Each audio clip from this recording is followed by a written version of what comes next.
Non-verbal communication. We use this very often to complement our oral communication. Non-verbal communication means communication which does not involve speech or words, but we use gestures, appearance, sound, sign, and various other methods to convey what we want to say. Characteristics of non-verbal communication. It's instinctive. It just happens. Whenever we talk, we use expressions, facial, appearance, gestures to convey what we want to say, and it just comes automatically to a person, and different people use different instincts. Less conscious. We are not conscious about what we do normally, though it can be controlled to a certain extent. Subtle. People can read what you're trying to say, the way you say. Complementary to verbal communication. A verbal communication becomes effective only when non-verbal complements it. Forms the larger part of the overall communication activity. The usage of hands, the usage of eyes, the facial expressions, the way it is delivered, the pause, the tone, the pitch, everything matters. Let's look at Mr. Zhu and tell me which Mr. Zhu do you like? The one who's kind, doesn't his facial expression say so? Or the one who's cold? Would you communicate with him? Let's look at these 4 expressions. Sad. Which Mr. Zhu do you think is very sad? 2. Sleepy. A yawn signifies that he is sleepy. Puzzled. He's scratching his head. And frightened. The look on his face tells you so. So a non-verbal communication can be as expressive as that. Let's look at some more. What's he doing? Mr. Zhu 1 is angry. He's got his fists together. Then you have a very happy Mr. Zhu who is confident. B. Then you have 3 who's very calm, seems to be thinking. And then you have a very disappointed Mr. Zhu. Relationship of non-verbal message with verbal message. There are 6 primary ways in which non-verbal message may be related to a verbal one. Let's see some of them. A non-verbal message can complement a verbal one. When somebody has to be congratulated, not only do we say congratulations, but we also shake our hands with them. It can emphasize a verbal one. If I'm angry, I also thumb the desk and convey my angriness. It can repeat a verbal one. I want you to be away from this place.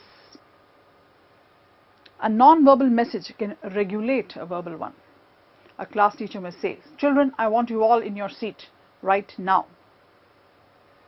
It can substitute for a verbal one. A thumbs up sign says all the best. A non-verbal message can contradict a verbal one. Can you imagine conveying a condolence message and smiling? That would be a total contradiction. So one has to be careful. One is conveying a message. Non-verbal communication can be classified into the following categories. Kinesics, which is nothing but body language, which we use extensively during verbal communication. Facial expressions, a smile, anger, eye contact. Whenever good communication happens, eye contact with the person with whom you're speaking is very important. People who are not confident normally will not meet eye to eye. Gestures. Some are positive, some are negative. Negative, let's say I'm very nervous, then I would bite my nails. I'll be very fidgety. Those who are positive gestures, they're pretty confident with the hands on their side and cool. Body shape and postures.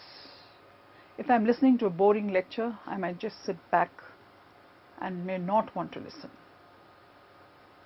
but if I'm very happy with the lecture and I'm very interested in what the person is saying, I may sit forward and be listening very attentively.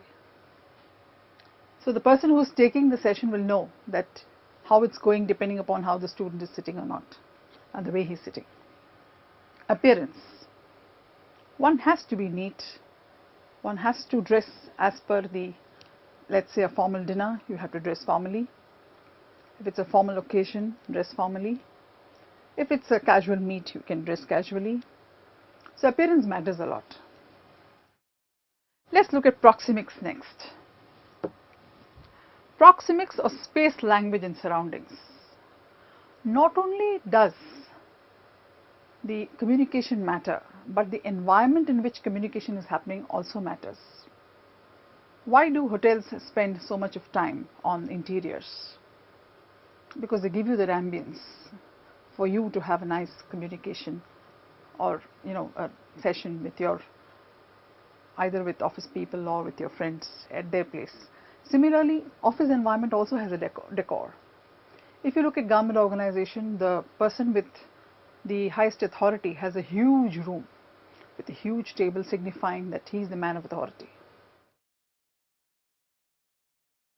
Paralanguage. While when we communicate, the verbal communication consists of the what, the how part comes from paralanguage. The voice modulation, the pitch, the speed, all this are part of paralanguage. So pitch variation, speaking speed, pause, non-fluencies. Some people may use a lot of okays while they are speaking. It may be very disturbing, it may not be. But some are good, some are bad. So we need to be conscious about those things. Volume variation, how we pronounce a word, and so on. Word stress. How we stress on a word in a sentence also conveys a different meaning. Srikanth is a fantastic bowler. Here the stress is on Srikanth. Srikanth is a fantastic bowler. Here the stress is on how he is bowling. So the stress on word changes the meaning to a large extent. Sign language. Various sign languages are used. To give a classic example are our traffic signals.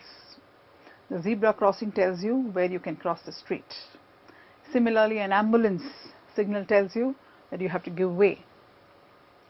Similarly, a touch. When we are very hassled and we get a touch from our mom, we know that there is somebody for us. These are all signs which also convey meaning, and they are not verbose. Let us see some behavioral types, which are positive and negative. Eye behavior. Sustained eye contact is positive. Looking away from the questioner when answering, it conveys lack of confidence. Shifty eyes. You keep shifting your eyes. Keeping eyes downcast. And excessive blinking. These are all signs of lack of confidence. And these are read by the HR departments when they are taking interviews as lack of confidence. Gesture. Relaxed, spontaneous, unrehearsed, related to verbal points made, arms spread expansively out from body. These are all gestures which are considered positive. Hand to face gestures, throat clutching, fidgeting, tugging at clothes, extraneous head movements. When people do these things, these are again signs of lack of confidence. Posture. Open, relaxed, frequent and forceful postural shifts, leaning forward when smiling. This gives the person who is on the other side a feeling that yes, he is being well listened. Constricted position, very, very uncomfortable. Body rigidity. Crossed arms or legs. Arms and hands kept close to the body shows that you are not comfortable at all. the voice, conversational style, appropriate variation in pitch, rate and volume. These are very important when we make presentations. Volume sufficient to convey completeness and dynamism. These are the positive sides of voice. Flat, tense, monotonous, nasal, too fast that a person cannot understand what you're saying. Too many pauses, possibly looking for words. R's, repeated words. These are highly avoidable, especially from a presentation context.